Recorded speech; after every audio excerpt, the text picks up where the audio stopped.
Welcome back to the channel, people. Today we're going to be talking about job loss, yeah? Losing your job in 2025 in construction and maintenance or anything like that, which is my area. Has it happened to me? Of course it has. That's the reason why I'm talking about it. And I say it with a smile on my face because there are a lot of reasons why you lose your job nowadays, isn't it? Mainly, stacked up on this side is going to be they don't like you. Yeah, there's something what you done, what ticked them off. There's something what you have done inside the workplace, what has went against, in their eyes, company culture or something we don't want to represent us, right? So it boils down to a lot of like personality traits. You know, if you're a whistleblower, if you're someone who is able to come onto a site or come onto a workplace and tell others how the workplace should be run, they're not going to like that. Yeah. They want you to shut up and just work, right? If you're a person that is a bit of a smart ass, that knows a bit too much for your own good, don't like that neither, because you're showing up Paul. Paul's supposed to be the main geezer here. Paul's been here 20 years and he didn't know that there was a drain over there. But you did, and you pointed it out to him. You done it in front of everyone. Made him look like a silly sausage. Does that sound like something you've heard before? Yeah, it probably does. Because that's a scenario or a situation one of my friends told me about today. And I said, yeah, you know, like, this industry is fucked. I've said it before. I've said it many a times, innit? Because it's the type of people who are in it who are messing it up. And I say they're messing it up because you're going to have people that know a little bit more and people that don't. That's a fact, yeah? You're going to have some of us who are really into our jobs. Like, we know what we're talking about. We do it inside out. We do it when we're not at work. We run our own businesses. So we're well aware of these hereditary problems or problems what we come across. And it might be from a wrong install. It might be from a pump running incorrectly, because pumps have different settings. I've come across this in multi-million-pound properties. I told them. They said, did you know that? And I'm thinking, all right, you're going to ask me, how did I know the pump was messed up? But I done my research. I told you this when I went to the interview with you. So why would you be surprised that I would do research on something which I didn't know about, which I wanted to find out if it was running properly, or why the fan coils weren't working properly? Do you get what I mean? I don't make these videos from no place of like animosity, because to learn something, yeah, isn't to feel hard up done by it. So if I've learned a lesson from any of these individuals, which is like Kendrick Lamar, they not like us. They not like us. They're not. They don't want to learn. They don't want to understand, or they don't want to make the workplace better. Because if they do, there won't be much reason for them, basically. You was here for X amount of time and you couldn't work that out. And this person was here for a week and they worked it out like that. It pisses you off. It annoys you. It grinds your gears. But you feel as if taking away somebody's job, that will silence that. It will for the time, but people will find out. And when they find out, they'll say, why did you do that? He was good. Oh, no, we was having run-ins in together and, you know, like, I can't. Okay. So you're out looking for another person, or in the person's case who was working there, they're out looking for another job. And it's the cycle, you know. I think a lot of people have started to play this. I'll hide a little bit when I'm at work. I'll play low. I'll just do the minimum and I'll just get by. People love managing those types of people because they feel as if like I need to work with him. You know, I'm getting him to do a few jobs, getting her to do a few jobs as well, and I just need to work with them. I need to work with them so I'll get to the next point.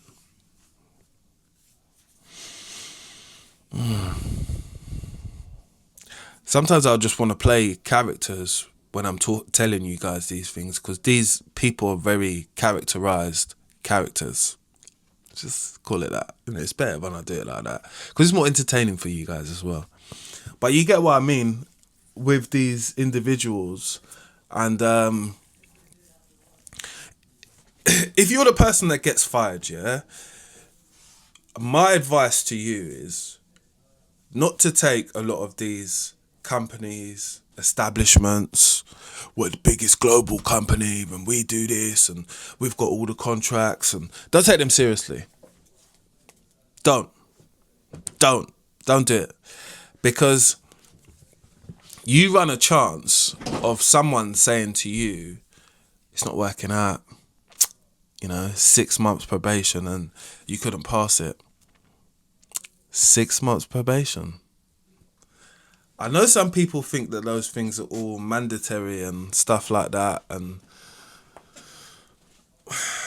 you know, it's hard for me to say this without a smile on my face.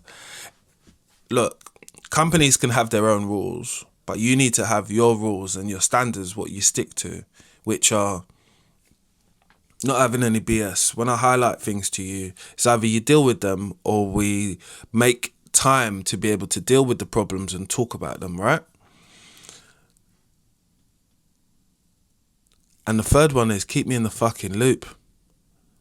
Because if things are going left, let me know before, not allow me to act off of what I feel is right, instead of you reminding me as the supervisor or the manager what the company policy is here when we're doing X.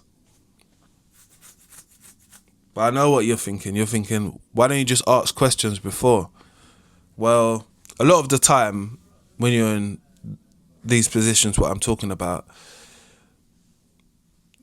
when you do ask the technical questions, they don't know. Boom. They don't know. Because there isn't such a thing like a technical manager anymore. Like, I don't feel those things exist. You know, like people that can tell you the relative information. The amount of times that I've been to places and they say, oh, we've got a leak in this area. Could you isolate the water off here and then we'll fix it from blah, blah, blah. Yeah, but where's the drawings and stuff like that? Oh, we don't have them. You don't have any drawings and you're on the site. Excuse me? Yeah, we don't have any drawings, yeah. Wow. So we've got to do wasting time, checking, running back, finding the information. But even when we find the information, where does that information get filed and put to? Oh, it's on a PDA, it's on this. Well, can you get them up from before? Because this is a hereditary job. Yeah, we haven't got any information on it. We just want you to go and have a look. You just want me to go and have a look. Okay. This is why I tell people don't get involved too much in your day job, because yes, it pays the bills. Yes, you're supposed to look a bit excited when you turn up. But when you break down the problem to be able to break down the solution, sometimes it's the place itself is the problem. But you got to kind of learn that for yourself. You got to be a good judge of character. That is an important thing. And that's something that I definitely want to say, is be a good character judge. Yeah. So when you go to new places, yeah, I ask relative questions. And, you know, sometimes people don't have the answers for you, but I do ask them to have the answers because it's a question which needs an answer. Like, what are you doing about such and such? What's going to go on for this part of the job? And it's just being in the loop. Like I said, in the loop. And if there's something that comes up, yeah, and you think it could be a bit of a tricky situation, whereas in like the client would like it like this, like done like this, but we only have access at this point to do this. Well, let them know, innit? Let them know that it would be a 2-part visit, or we'd need to go back. Because if you're not clear with people, yeah, I can't be there carrying on a lie which you didn't tell me about, or starting a conversation with the clients who we go to their property and they ask me about something and you don't fill me in. Because I can only say what I know. And obviously, you know, being at the end of the chain, whether you're an engineer, plumber, electrician or whatever, like, they're going to ask you the questions. And being unsatisfied with your answers, they're going to escalate it and possibly highlight that you could be wrong or you said this at this present time, which you might have done because you just thought it was normal just to answer. But you didn't know that you shouldn't discuss those things with clients or customers. Do you get it? People always tell you about these things after the fact. You know, I'm not put off of all full-time work or jobs and stuff like that. I just know that, like, it's become a time and a norm for a lot of people to get fired from their jobs or let go, as they like to say. We're going to have to let you go immediately. Okay, what is it? Well, it's this, you know. We're not happy with this. We're not happy with this performance. We're going to have to put you on a performance review, which is, we don't feel like you're doing enough work. But I've seen the rules bend for so many different individuals in comparison, where people might know you're a high performer at work and that's what they expect out of you every day. You're not going to get that. People are not that silly to be worked to death by doing so many different bloody jobs. I mean, I've been there. I've been there at a workplace where this guy, he really tried to work my bones. And then I would say to him, you know, like, this hasn't been fixed in 2 years, 3 years. There's dust on it. Dust doesn't come from like last week. Dust accumulates over a period of time. To get thick dust where you got to wipe it off with your hand, that means no one's touched it. What are you talking about? Do you think I'm that silly? Oh no, it was working before. It couldn't have been. It couldn't have been. The valves are seized. These controllers are not connected. So what power was going to it? You understand how something works, right? Okay, so what are you talking about? Because you're talking nonsense. But I call people out. And that's what my problem is points, because you're lying to my face. And I find that a problem, you know? I'll be honest with you lot. But even I've become a little bit of I blow the whistle on these fools, you know? They might not like me. They might be like, oh, he's a bit difficult when it comes to certain things. I'm not difficult. I asked you a question, you refused to answer me. Or you went around the asses. I don't know what I can do when you're going around the asses.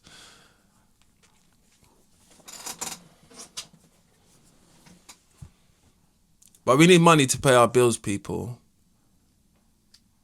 So my thing is always never be reliant on these individuals and these companies, because time just seems to be changing. And to not stop your progression, you just need to find the right set of people, right company, the right vibe. Take a good look at them. Do your research. Whether it's data online, whether it's Glass House. People write a lot of shit on people on Glass House, you know. If you really want to know, like, what your next workplace, go on Glass House. Because that's people that actually work for those establishments, explaining what it's like. And I've written a few things on Glass House about a manager who was just, he said some racist stuff to me. So I thought, like, I'm going to put it on there, man. He was talking nonsense. That's going on there forever. But at the end of the day, it left me with no job. I found another job, obviously. But sometimes going through losing your job, for whatever reason, it could be, your pocket is flapping. You got bills to pay. You don't need this shit in life, but it's happened. So you deal with it.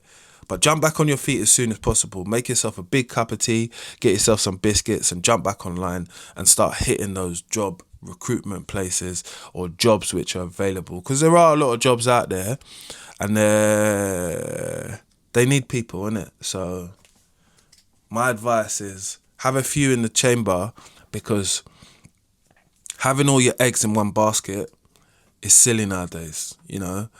Even when I'm in some jobs, I actually look for others because it's easier. People want you when you're in other jobs. They know that you're needed. But don't feel like you're the only person that goes through this losing your job situation, because a lot of people do. It's just they don't talk about it because they feel embarrassed, because they feel like they should be holding it down. But sometimes people will never tell you the real reason why they let you go. Didn't let you go because of that thing in the office. It's because, you know, I feel like our personalities don't gel. I heard people say that to me and I'm like, rah, you're not even my girlfriend. What do you mean don't gel? Me and you don't need to be talking for any reason, going to lunch, doing any escapades together apart from work. I deliver the work to you. I talk to you respectfully and professionally. And that is it. I say hi and goodbye to you. I can't do anything more. It's weird with a W if you ask me to do that. Weird. I look at them with a straight face because I don't understand how a colleague wants to be some type of friend or be some frenemy because we're at work. We are adults. Adults. I don't know what you do after 5 p.m. I wouldn't want to know. My life is not just about work.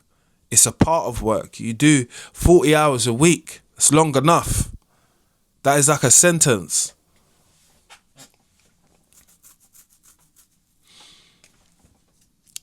But I'm always willing to put on a face for work because I've enjoyed working over the period of time where I have been working.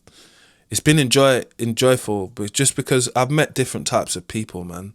I've met people who I would never ever speak to and become colleagues with them, become cool with them, you know, because we're in a place of work.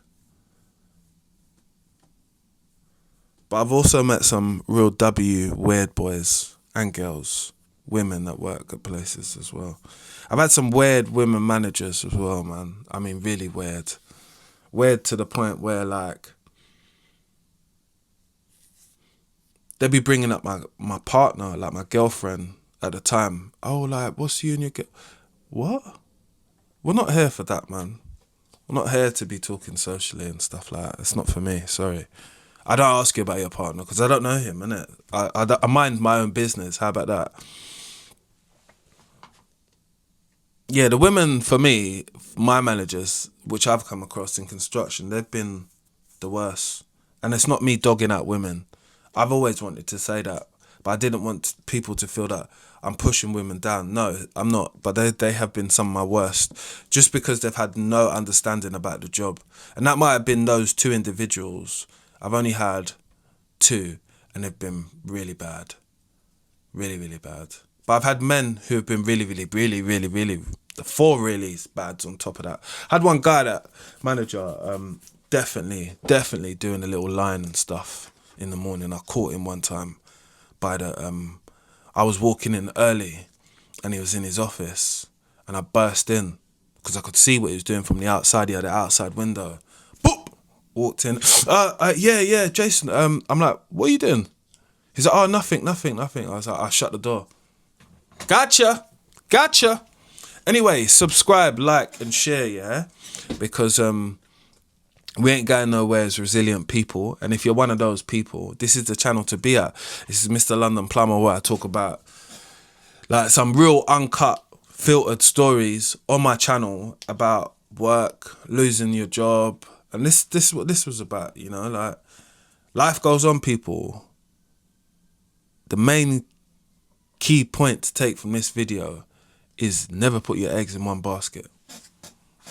Yeah, I'm out. Make sure you subscribe, like, and share. Let's get it. Boom.